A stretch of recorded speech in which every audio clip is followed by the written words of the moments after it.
أعوذ بالله من الشيطان الرجيم. بسم الله الرحمن الرحيم. ألف لام ميم صاد. كتاب أنزل إليك فلا يكن في صدرك حرج منه لتنذر به وذكرى للمؤمنين. اتبعوا ما أنزل إليكم من ربكم ولا تتبعوا من دونه أولياء قليلا ما تذكرون. وكم من قرية أهلكناها فجاءها بأسنا بياتا أو هم قائلون. فما كان دعواهم إذ جاءهم بأسنا إلا أن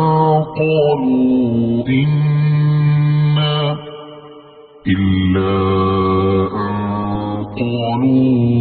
إنا كنا ظالمين. فلنسألن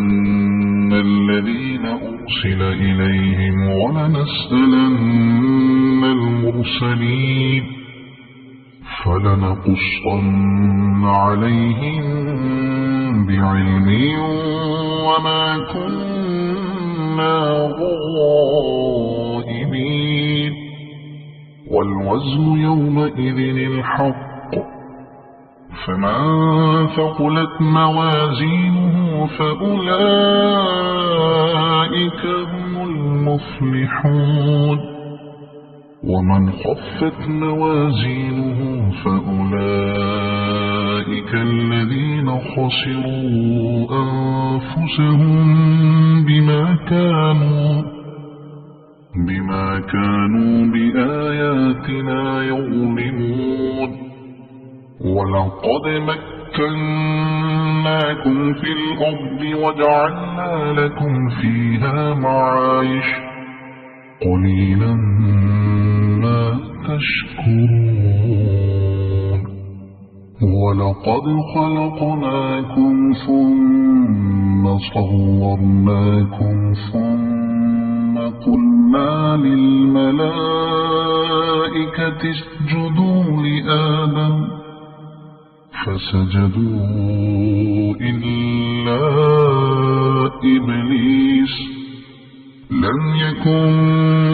من الساجدين. قال ما منعك ألا تسجد إذ أمرتك؟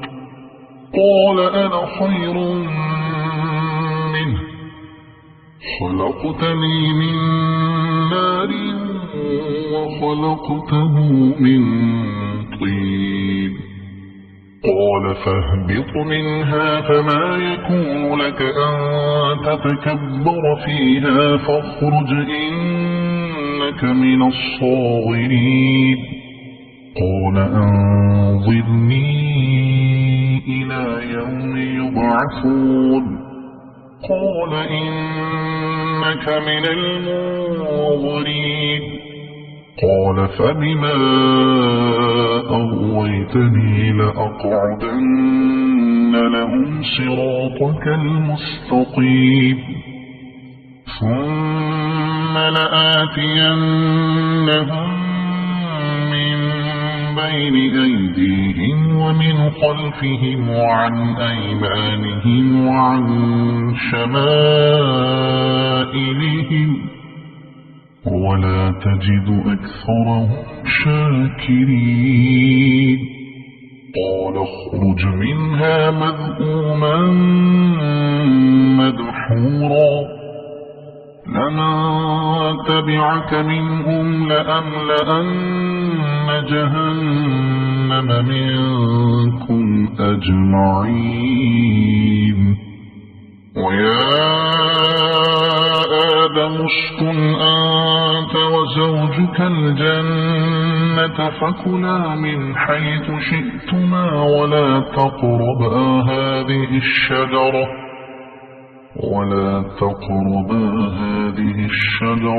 فتكونا من الظالمين فوسوس لهما الشيطان ليبدي لهما ما وري عنهما من سوآتهما وقال ما نهاكما ربكما عن هذه الشجرة إلا أن تكونا ملكين أو تكونا من الخالدين وقاسمهما إني لكما لمن الناصحين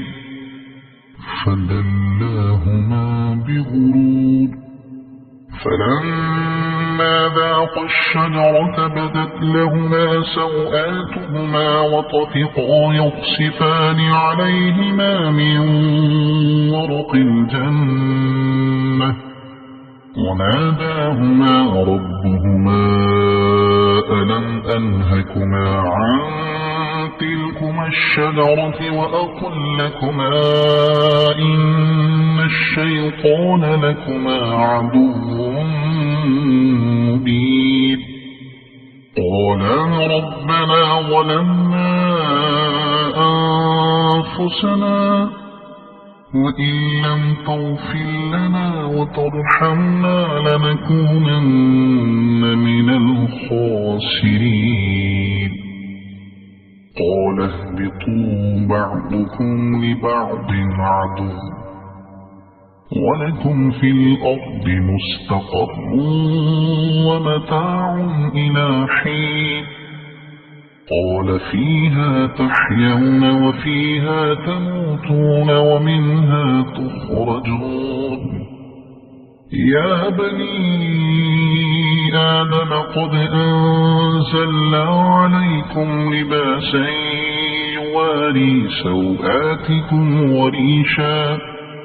ولباس التقوى ذلك خير ذلك من آيات الله لعلهم يذكرون يا بني آدم لا يفتننكم الشيطان كما أخرج أبويكم من الجنة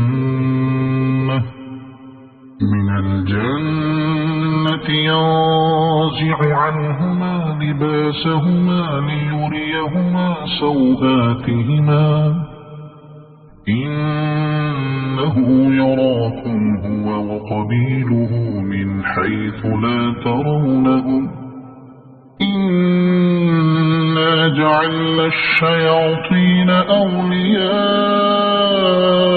للذين لا يؤمنون وإذا فعلوا فاحشة قالوا وجدنا عليها آباءنا والله أمرنا بها قل إن الله لا يأمر بالفحشاء أتقولون على الله ما لا تعلمون قل أمر ربي بالقسط وأقيموا وجوهكم عند كل مسجد وادعوا مخلصين له الدين وأقيموا وجوهكم عند كل مسجد وادعوه مخلصين له الدين كما بدأكم تعودون فريقا هدى وفريقا حق عليهم الضلالة إنهم اتخذوا الشياطين أولياء من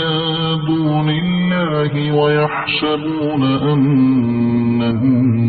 مهتدون يا بني آدم خذوا زينتكم عند كل مسجد وكلوا واشربوا ولا تسرفوا إنه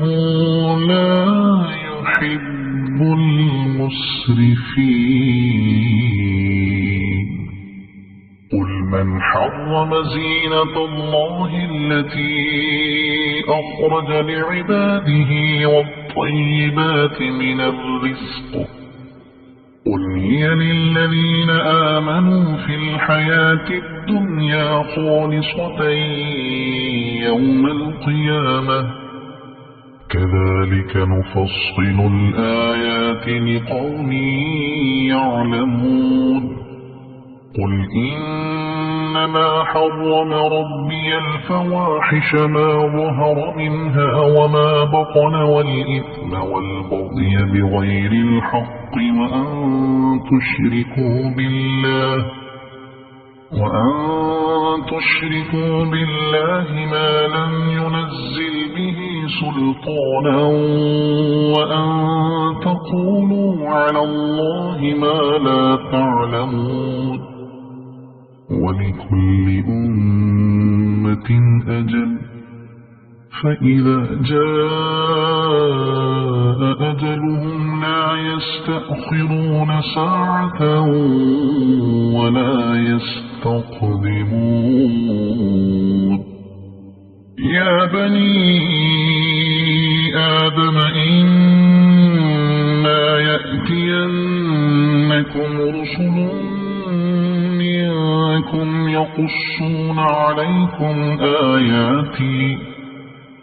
يقصون عليكم آياتي فمن اتقى وأصلح فلا خوف عليهم ولا هم يحزنون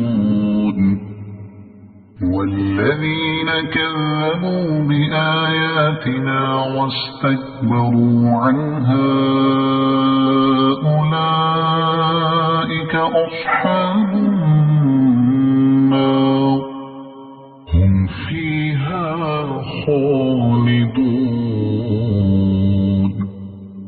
فمن أظلم ممن افترى على الله كذبا أو كذب بآياته أولئك ينالهم نصيبهم من الكتاب حتى إذا جاءتهم رسلنا يتوفونهم قالوا أين ما كنتم تدعون من دون الله قالوا ضلوا عنا وشهدوا على أنفسهم أنهم كانوا كافرين قال ادخلوا في قد خلت من قبلكم من الجن والإنس في النار كلما دخلت أمة لعنت أختها حتى إذا اداركوا فيها جميعا قالت أخراهم لأولاهم ربنا هؤلاء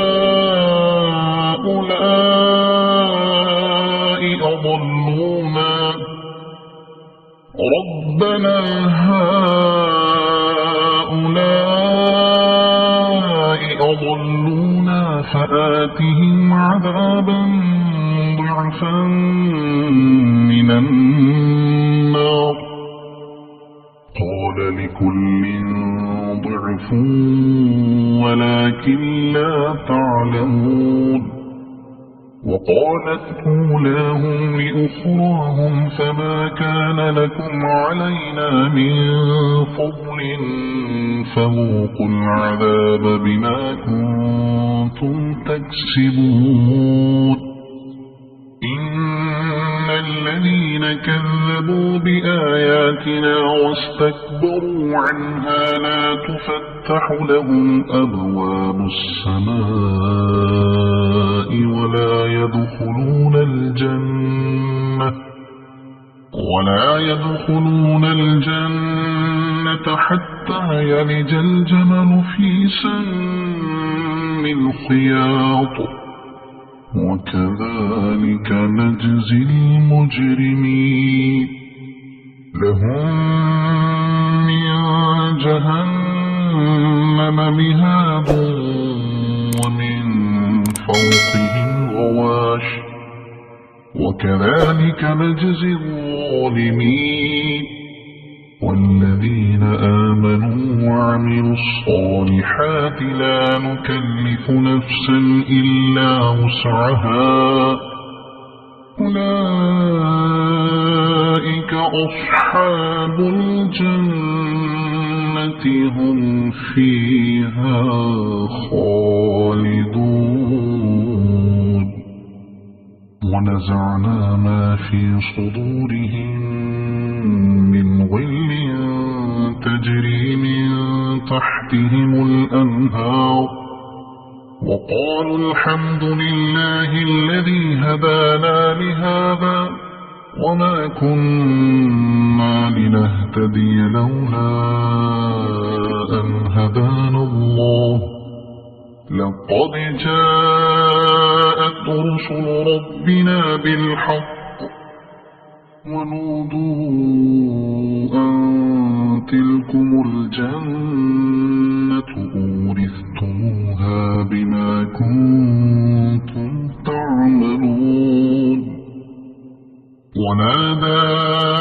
أصحاب الجنة أصحاب النار أن قد وجدنا ما وعدنا ربنا حقا فهل وجدتم ما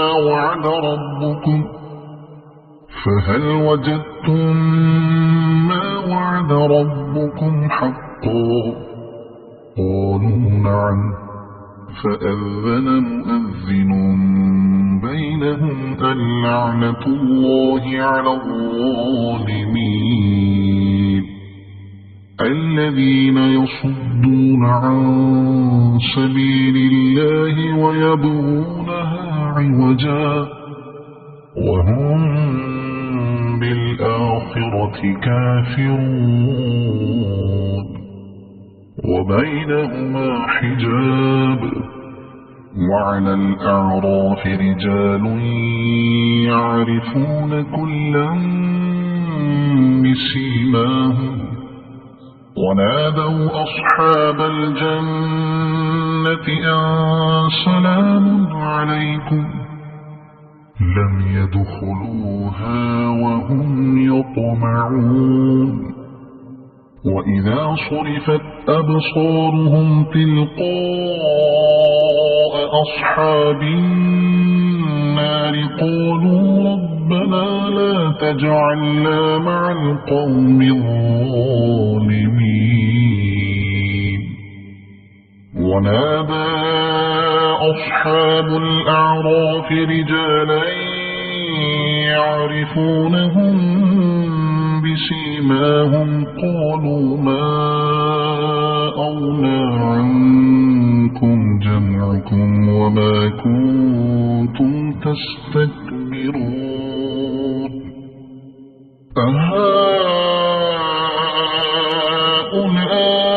أهؤلاء الذين أقسمتم لا ينالهم الله برحمة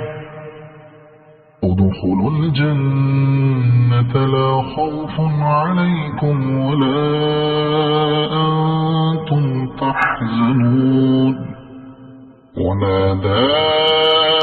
أصحاب النار أصحاب الجنة أن أفيضوا علينا من الماء أو مما رزقكم الله قالوا إن الله حرمهما على الكافرين الذين اتخذوا دينهم لهوا ولعبا وغرتهم الحياة الدنيا فاليوم ننساهم كما نسوا لقاء يومهم هذا وما كانوا بآياتنا يجحدون ولقد جئناهم بكتاب فصلناه على علم هدى ورحمة لقوم يؤمنون هل ينظرون إلا تأويله يوم يأتي تأويله يقول الذين نسوه من قبل قد جاءت رسل ربنا بالحق فهل لنا من شفعاء فيشفعوا لنا أو نرد فنعمل غير الذي كنا نعمل قد خسروا أنفسهم وضل عنهم ما كانوا يفترون إن ربكم الله الذي خلق السماوات والأرض في 6 أيام ثم استوى على العرش يغشي الليل النهار يطلبه حثيثا والشمس والقمر والنجوم مسخرات بأمره ألا له الخلق والأمر تبارك الله رب العالمين ادعوا ربكم تضرعا وخفية إنه لا يحب المعتدين ولا تفسدوا في الأرض بعد إصلاحها وادعوه خوفا وطمعا إن رحمة الله قريب من المحسنين وهو الذي يرسل الرياح بشرا بين يدي رحمته حتى إذا أقلت سحابا ثقالا سقناه لبلد ميت فأنزلنا به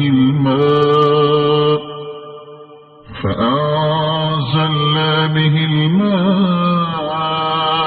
فأخرجنا به من كل الثمرات كذلك نخرج الموتى لعلكم تذكرون والبلد الطيب يخرج نباته بإذن ربه والذي خبث لا يخرج إلا نكدا كذلك نصرف الآيات لقوم يشكرون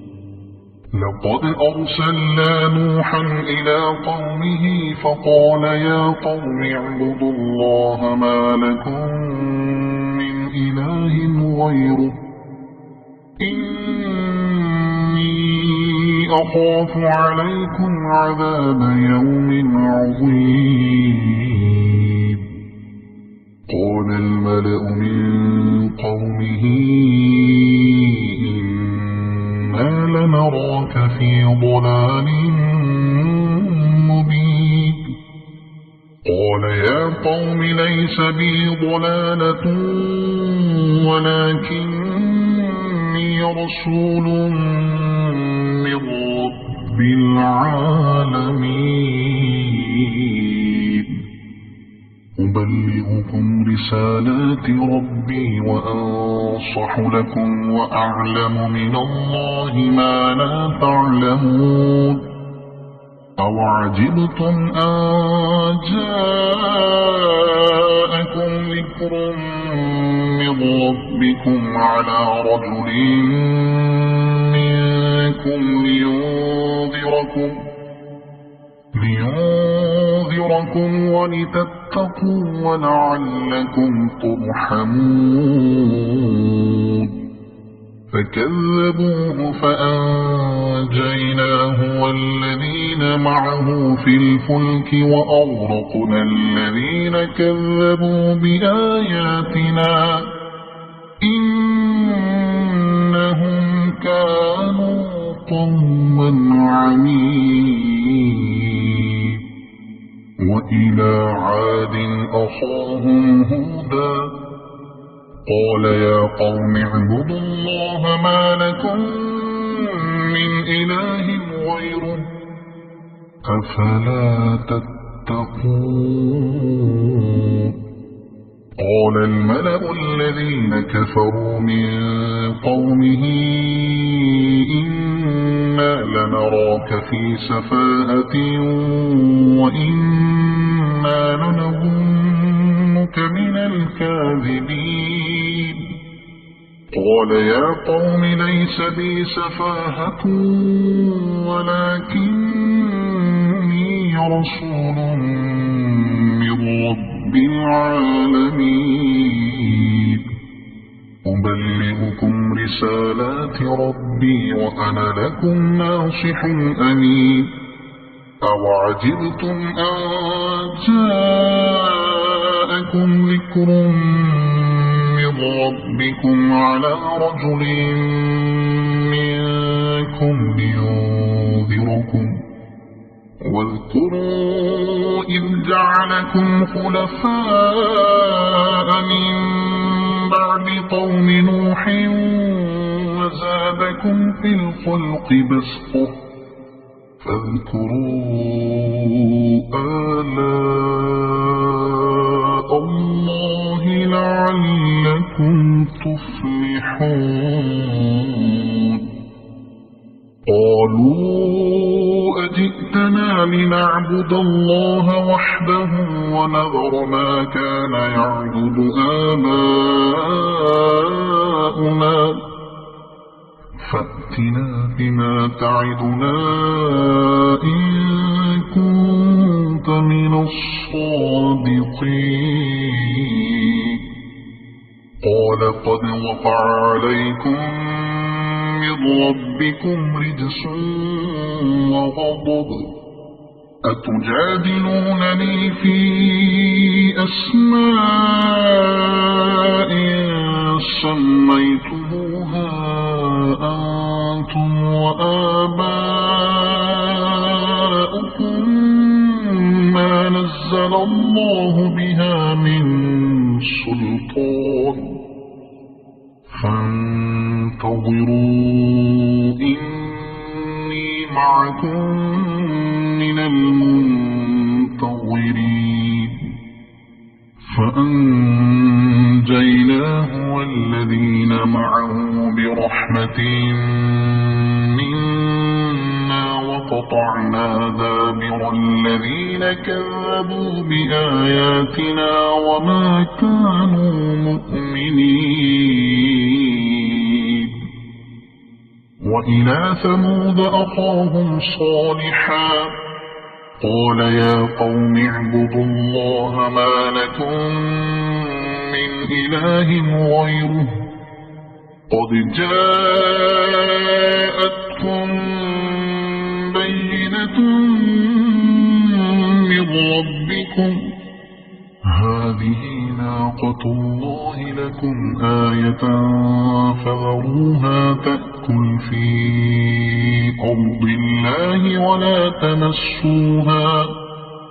ولا تمسوها بسوء فيأخذكم عذاب أليم واذكروا إذ جعلكم خلفاء من بعد عاد وبوأكم في الأرض تتخذون من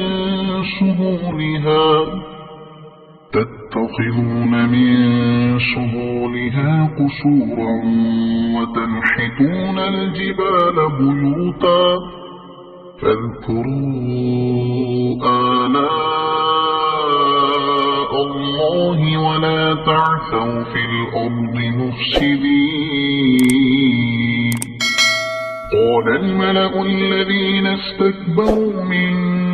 قومه للذين استضعفوا لمن آمن منهم أتعلمون أن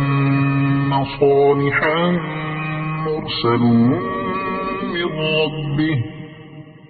قالوا إنا بما أرسل به مؤمنون. قال الذين استكبروا إنا بالذي آمنتم به كافرون. فعقروا الناقة وعتوا عن أمر ربهم وقالوا يا صالح ائتنا بما تعدنا إن كنت من المرسلين. فأخذتهم الرجفة فأصبحوا في دارهم جاثمين.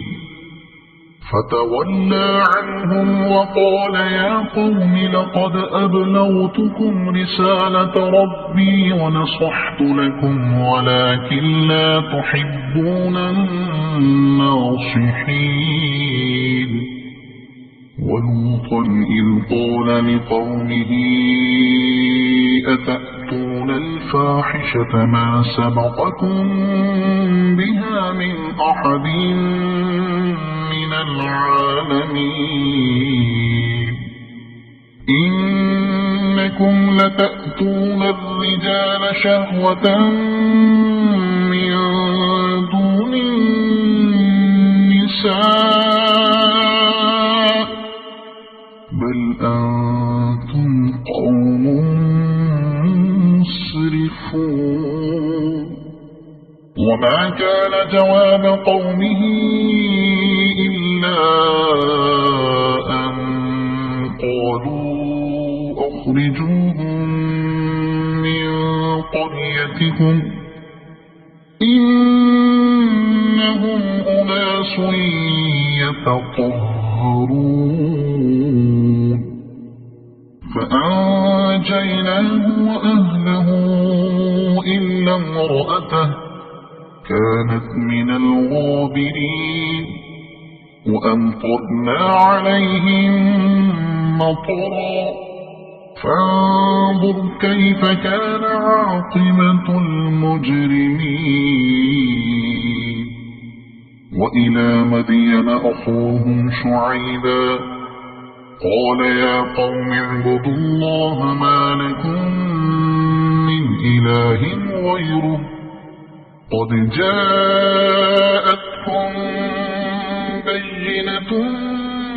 من ربكم فأوفوا الكيل والميزان ولا تبخسوا الناس أشياءهم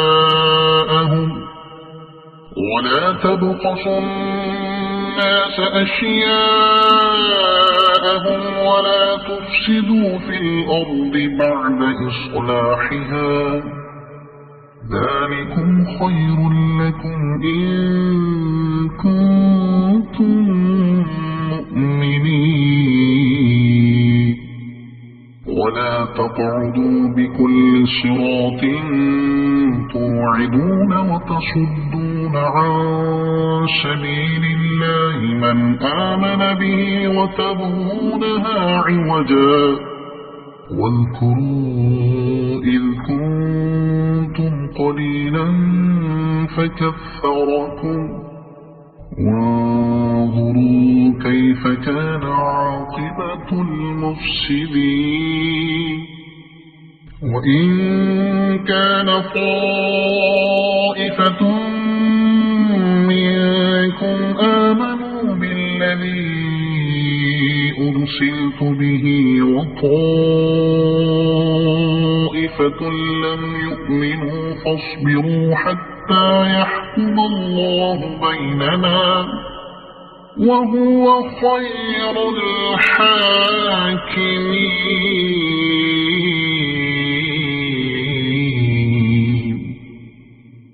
قال الملأ الذين استكبروا من قومه لنخرجنك يا شعيب والذين آمنوا معك من قريتنا أو لتعودن في ملتنا. قال أولو كنا كارهين قد افترينا على الله كذبا إن عدنا في ملتكم بعد إذ نجانا الله منها وما يكون لنا أن نعود فيها إلا أن يشاء الله ربنا وسع ربنا كل شيء علما على الله توكلنا ربنا افتح بيننا وبين قومنا بالحق وأنت خير الفاتحين. وقال الملأ الذين كفروا من قومه لئن اتبعتم شعيبا إنكم إذا لخاسرون. فأخذتهم الرجفة فأصبحوا في دارهم جاثمين. الذين كذبوا شعيبا كأن لم يغنوا فيها الذين كذبوا شعيبا كانوا هم الخاسرين. فتولى عنهم وقال يا قوم لقد أبلغتكم رسالات ربي ونصحت لكم فكيف آسى على قوم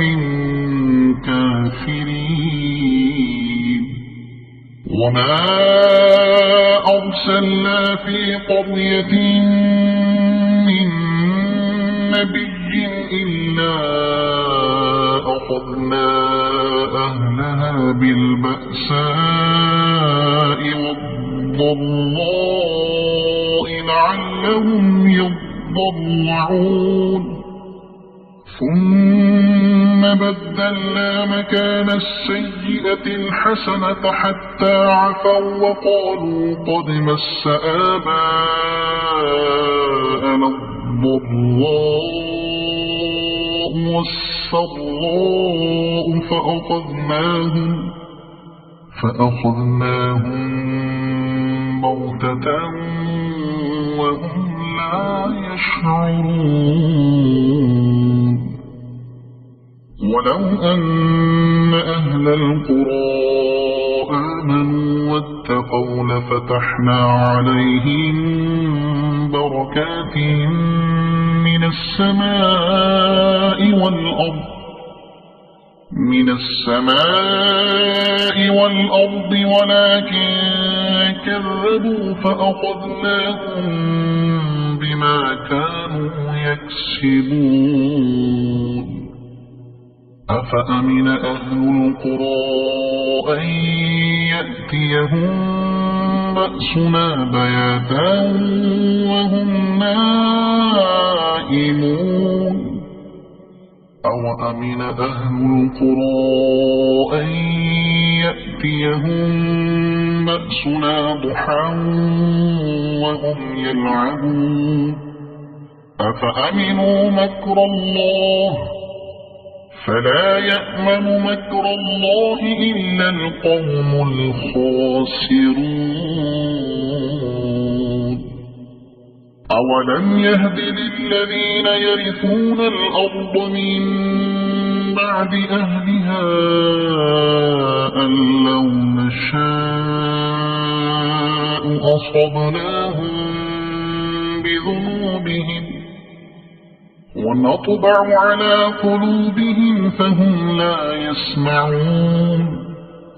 تلك القرى نقص عليك من أنبائها ولقد جاءتهم رسلهم بالبينات فما كانوا ليؤمنوا بما كذبوا من قبل كذلك يطبع الله على قلوب الكافرين وما وجدنا لأكثرهم من عهد وإن وجدنا أكثرهم لفاسقين ثم بعثنا من بعدهم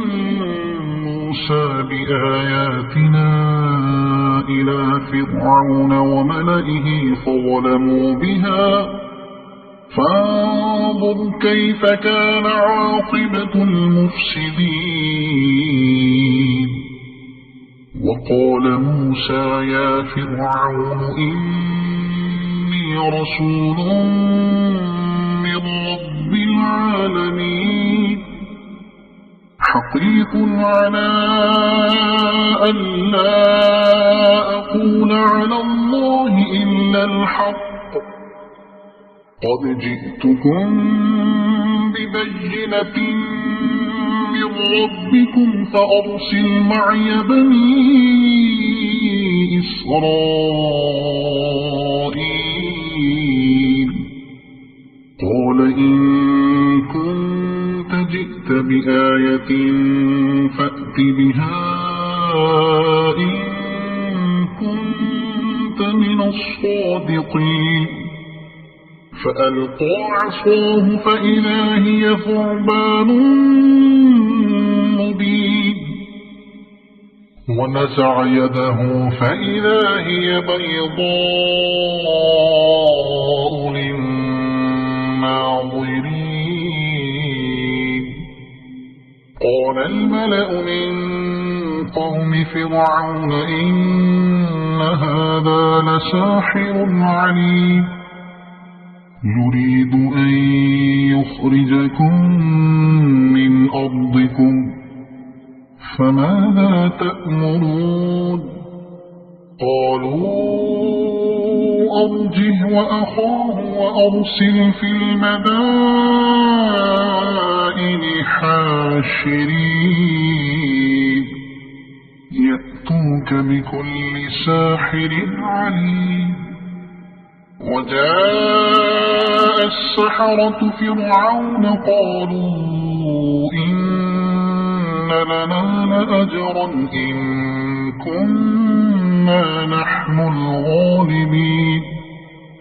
قال نعم وإنكم لمن المقربين قالوا يا موسى إما تلقي وإما أن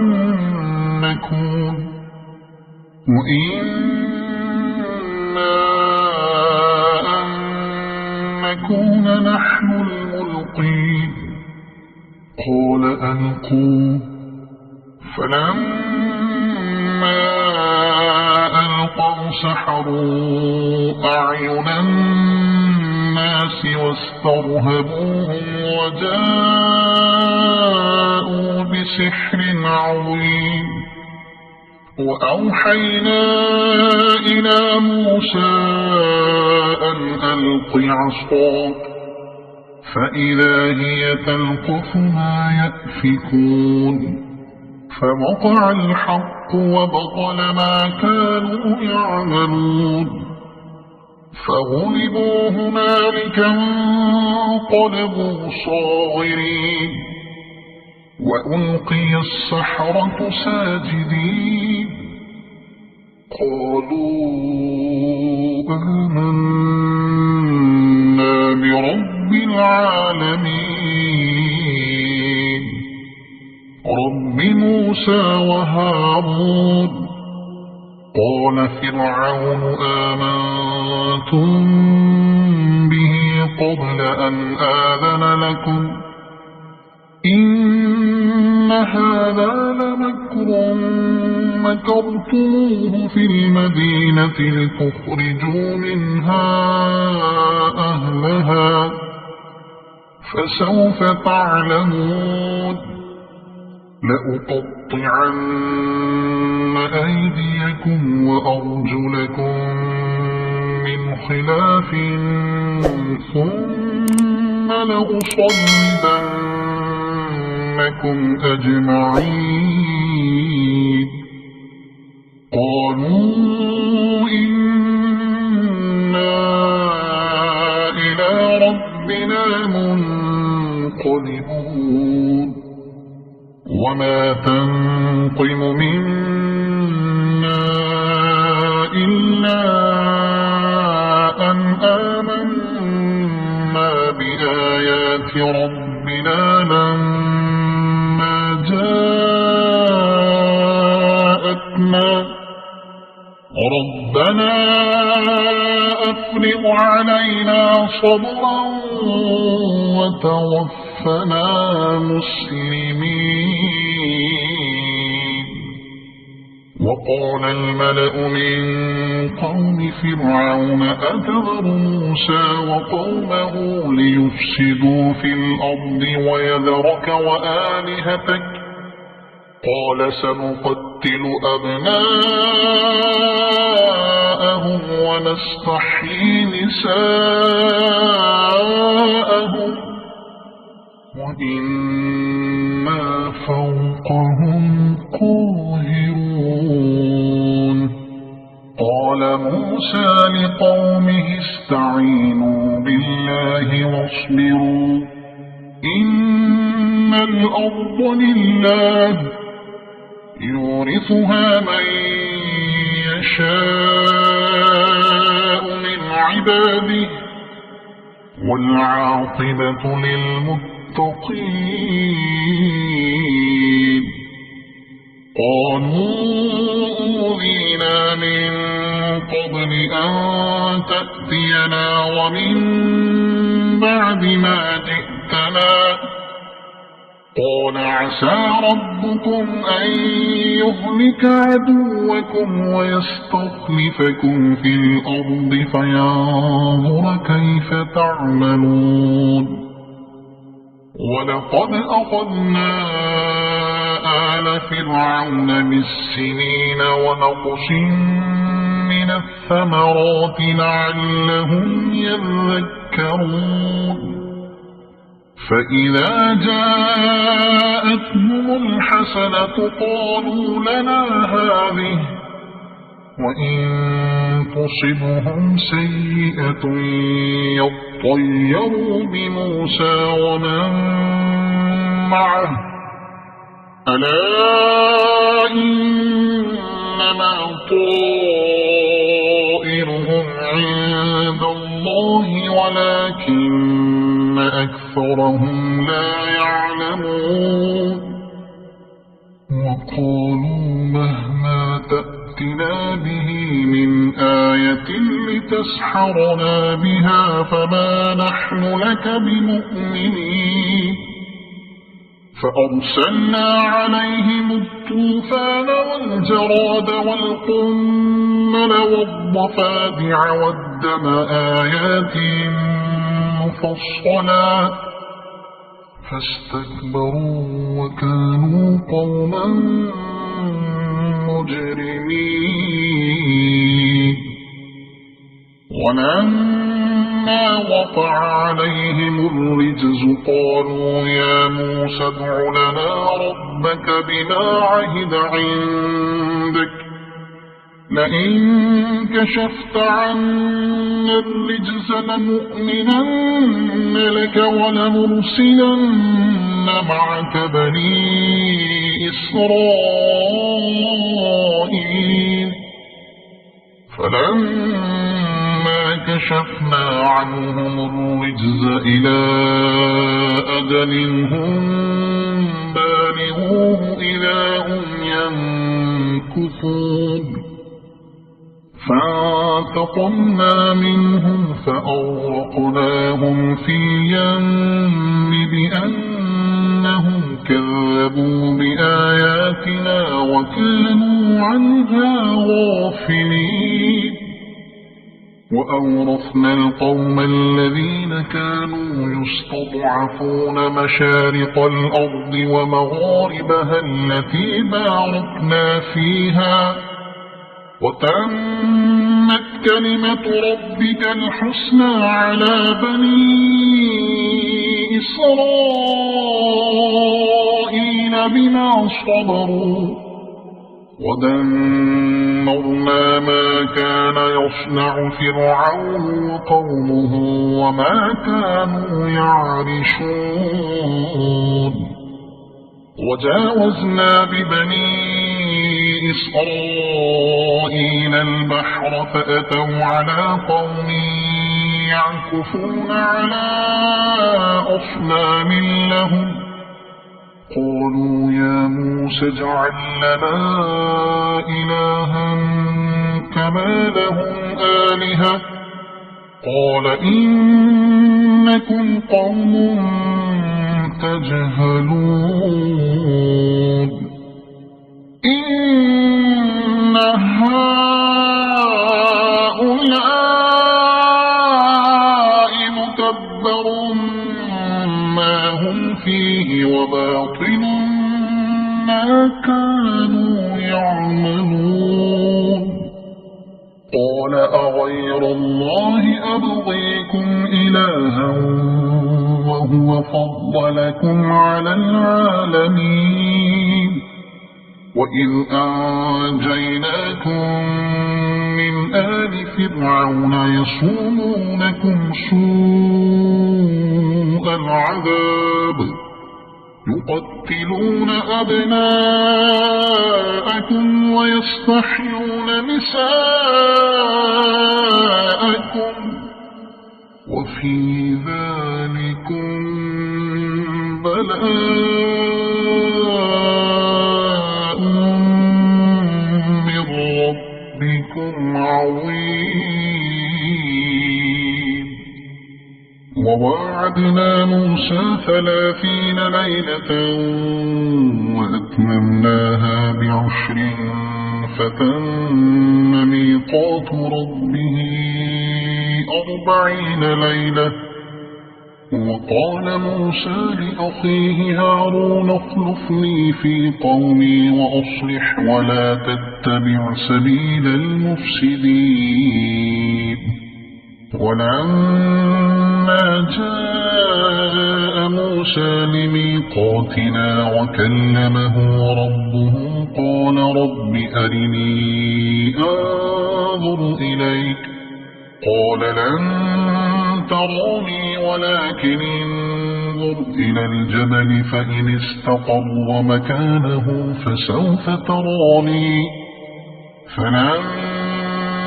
تجلى ربه للجبل جعله دكا وخر موسى صعقا فلما أفاق قال سبحانك تبت إليك وأنا أول المؤمنين قال يا موسى إني اصطفيتك على الناس برسالاتي وبكلامي فخذ ما آتيتك وكن من الشاكرين وكتبنا له في الألواح من كل شيء موعظة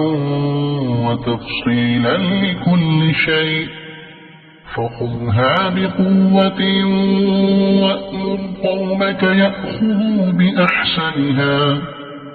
سأريكم دار الفاسقين سأصرف عن آياتي الذين يتكبرون في الأرض بغير الحق وإن يروا كل آية لا يؤمنوا بها وإن يروا سبيل الرشد لا يتخذوه سبيلا وإن يروا سبيل الغي يتخذوه سبيلا ذلك بأنهم كذبوا بآياتنا وكانوا عنها غافلين والذين كذبوا بآياتنا ولقاء الآخرة حبطت أعمالهم هل يجزون إلا ما كانوا يعملون واتخذ قوم موسى من بعده من حليهم عجلا جسدا له خوار ألم يروا أنه لا يكلمهم ولا يهديهم سبيلا اتخذوه وكانوا ظالمين ولما سقط في أيديهم ورأوا أنهم قد ضلوا قالوا لئن لم يرحمنا ربنا ويغفر لنا لنكونن من الخاسرين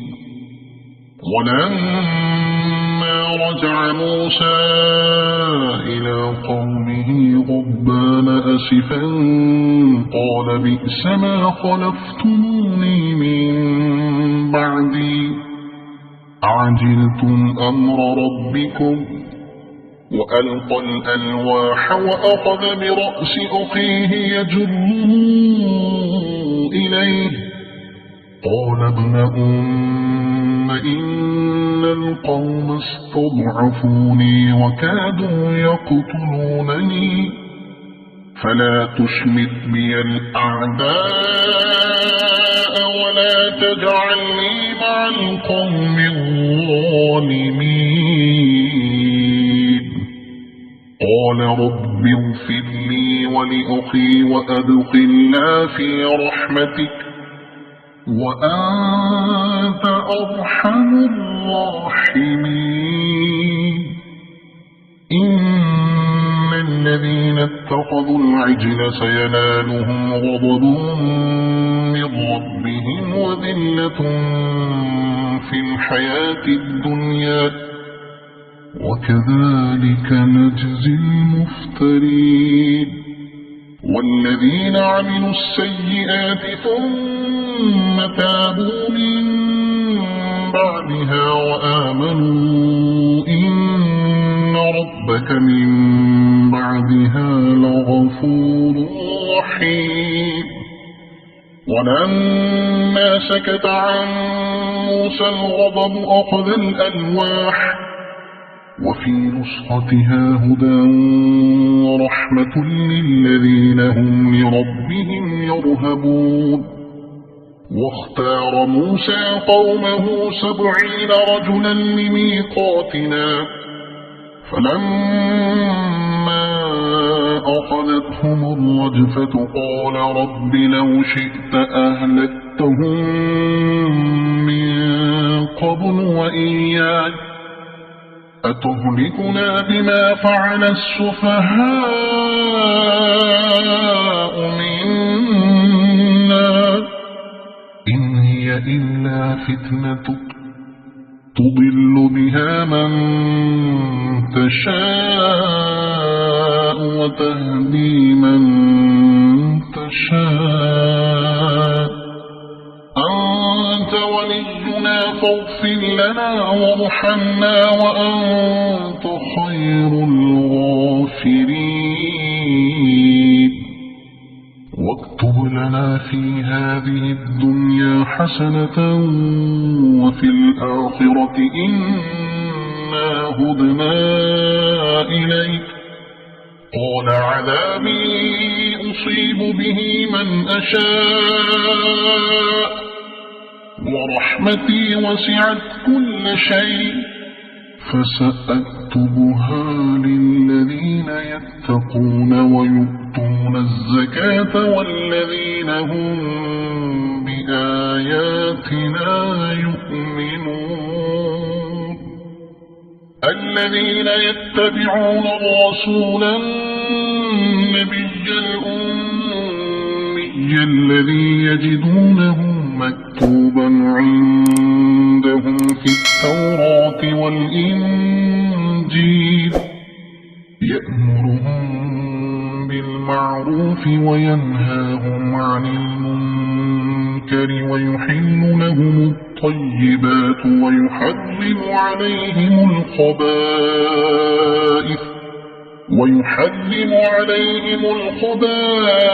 ويضع عنهم إصرهم والأغلال التي كانت عليهم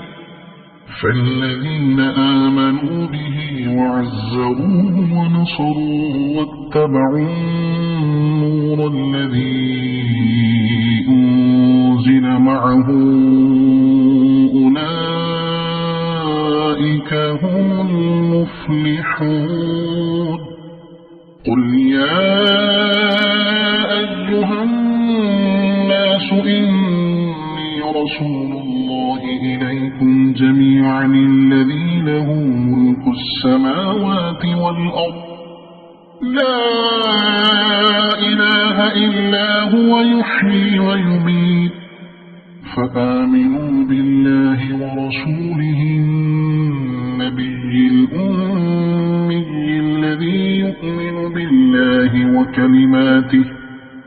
وكلماته واتبعوه لعلكم تهتدون ومن قوم موسى أمة يهدون بالحق وبه يعدلون وقطعناهم 12 أسباطا أمما وأوحينا إلى موسى إذ استسقاه قومه أن اضرب بعصاك الحجر فانبجست منه 12 عينا قد علم كل أناس مشربهم وظللنا عليهم الغمام وأنزلنا عليهم المن والسلوى كلوا من طيبات ما رزقناكم وما ظلمونا ولكن كانوا أنفسهم يظلمون وإذ قيل لهم اسكنوا هذه القرية وكلوا منها حيث شئتم وقولوا حطة وادخلوا الباب سجدا نغفر لكم خطيئاتكم سنزيد المحسنين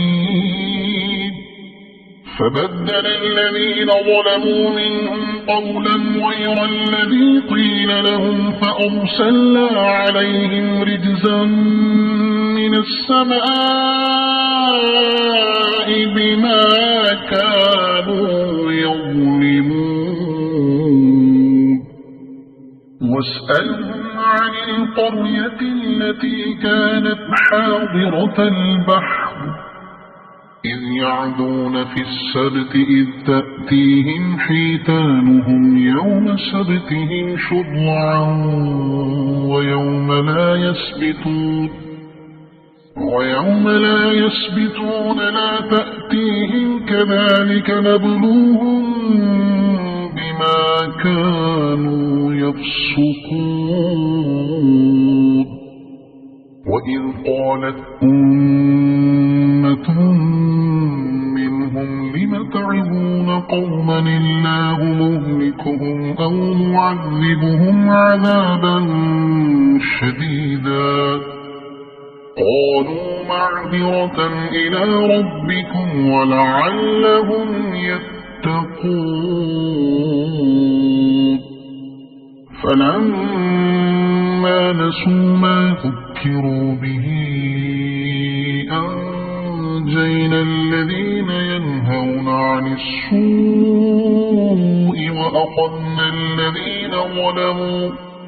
وأخذنا الذين ظلموا بعذاب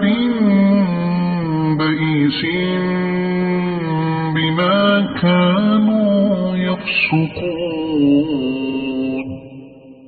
فلما عتوا عما نهوا عنه قلنا لهم كونوا قردة خاسئين وإذ تأذن ربك ليبعثن عليهم إلى يوم القيامة من يسومهم سوء العذاب إن ربك لسريع العقاب وإنه لغفور رحيم وقطعناهم في الأرض أمما منهم الصالحون ومنهم دون ذلك وبلوناهم بالحسنات والسيئات لعلهم يرجعون فخلف من بعدهم خلف ورثوا الكتاب يأخذون عرض هذا الأدنى ويقولون سيغفر لنا وإن يأتهم عرض مثله يأخذوه ألم يؤخذ عليهم ميثاق الكتاب ألا يقولوا على الله إلا الحق ودرسوا ما فيه والدار الآخرة خير للذين يتقون أفلا تعقلون والذين يمسكون بالكتاب وأقاموا الصلاة إنا لا نضيع أجر المصلحين وإذ نتقنا الجبل فوقهم كأنه ظلة وظنوا أنه واقع بهم خذوا ما آتيناكم بقوة واذكروا ما فيه لعلكم تتقون وإذ أخذ ربك من بني آدم من ظهورهم ذريتهم وأشهدهم على أنفسهم ألست بربكم قالوا بلى شهدنا أن تقولوا يوم القيامة إنا كنا عن هذا غافلين أو تقولوا إنما أشرك آباؤنا من قبل وكنا ذرية من بعدهم أفتهلكنا بما فعل المبطلون وكذلك نفصل الآيات ولعلهم يرجعون واتل عليهم نبأ الذي آتيناه آياتنا فانسلخ منها فأتبعه الشيطان فكان من الغاوين ولو شئنا لرفعناه بها ولكنه أخلد إلى الأرض واتبع هواه فمثله كمثل الكلب إن تحمل عليه يلهث أو تتركه يلهث ذلك مثل القوم الذين كذبوا بآياتنا فاقصص القصص لعلهم يتفكرون ساء مثلا القوم الذين كذبوا بآياتنا وأنفسهم كانوا يظلمون من يهد الله فهو المهتدي ومن يضلل فأولئك هم الخاسرون ولقد ذرأنا لجهنم كثيرا من الجن والإنس لهم قلوب لا يفقهون بها ولهم أعين لا يبصرون بها ولهم آذان لا يسمعون بها أولئك كالأنعام بل هم أضل أولئك هم الغافلون ولله الأسماء الحسنى فادعوه بها وذروا الذين يلحدون في أسمائه سيجزون ما كانوا يعملون وممن خلقنا أمة يهدون بالحق وبه يعدلون والذين كذبوا بآياتنا سنستدرجهم من حيث لا يعلمون وأملي لهم إن كيدي متين أولم يتفكروا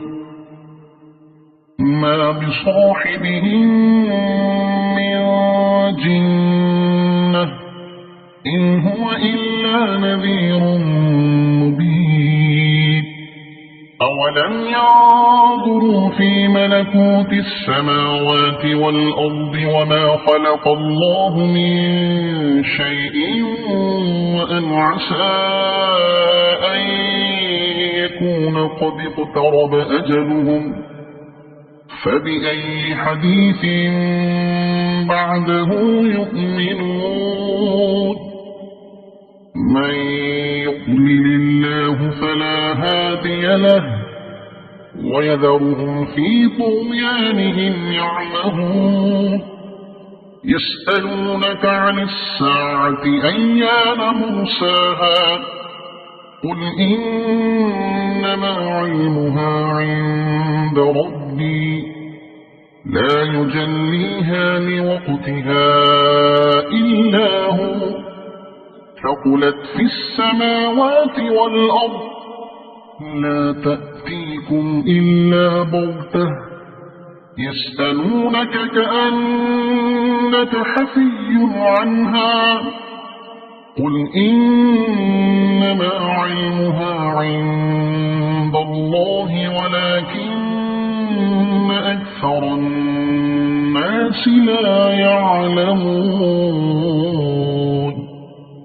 قل لا أملك لنفسي نفعا ولا ضرا إلا ما شاء الله ولو كنت أعلم الغيب لاستكثرت من الخير وما مسني السوء إن أنا إلا نذير وبشير لقوم يؤمنون هو الذي خلقكم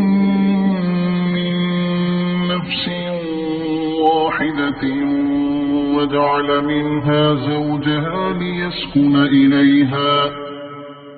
فلما تغشاها حملت حملا خفيفا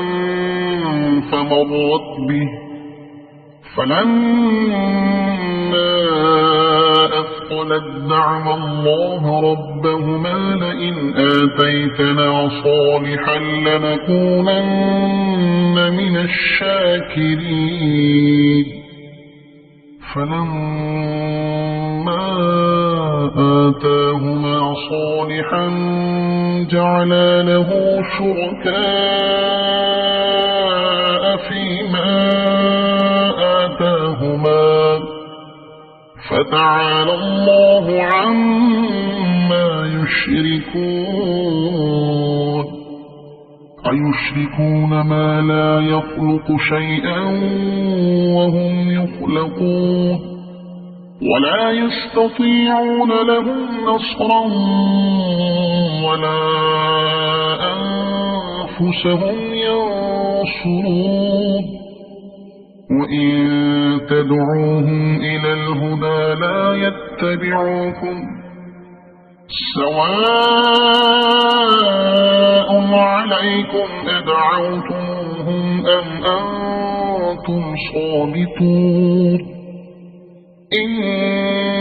الذين تدعون من دون الله عباد أمثالكم فادعوهم فليستجيبوا لكم إن كنتم صادقين ألهم أرجل يمشون بها أم لهم أيدي يبطشون بها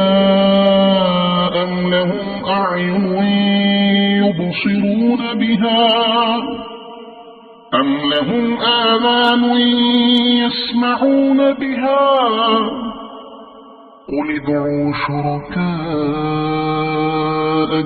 ثم كيدون فلا تنظرون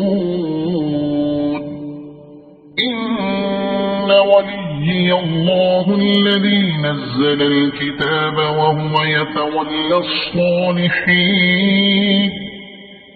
والذين تدعون من دونه لا يستطيعون نصركم ولا أنفسهم ينصرون وإن تدعوهم إلى الهدى لا يسمعون وتراهم ينظرون إليك وهم لا يبصرون خذ العفو وأمر بالعرف وأعرض عن الجاهلين وإما ينزغنك من الشيطان نزغ فاستعذ بالله إنه سميع عليم إن الذين اتقوا إذا مسهم طائف من الشيطان تذكروا فإذا هم مبصرون وإخوانهم يمدونهم في الغي ثم لا يقصرون وإذا لم تأتهم بآية قالوا لولا اجتبيتها قل إنما أتبع ما يوحى إلي من ربي هذا بصائر من ربكم وهدى ورحمة هذا بصائر من ربكم وهدى ورحمة لقوم يؤمنون وإذا قرئ القرآن فاستمعوا له وأنصتوا لعلكم ترحمون واذكر ربك في نفسك تضرعا وخيفة ودون الجهر من القول بالغدو والآصال ولا تكن من الغافلين إن الذين عند ربك لا يستكبرون عن عبادته ويسبحونه وله يسجدون صدق الله العظيم.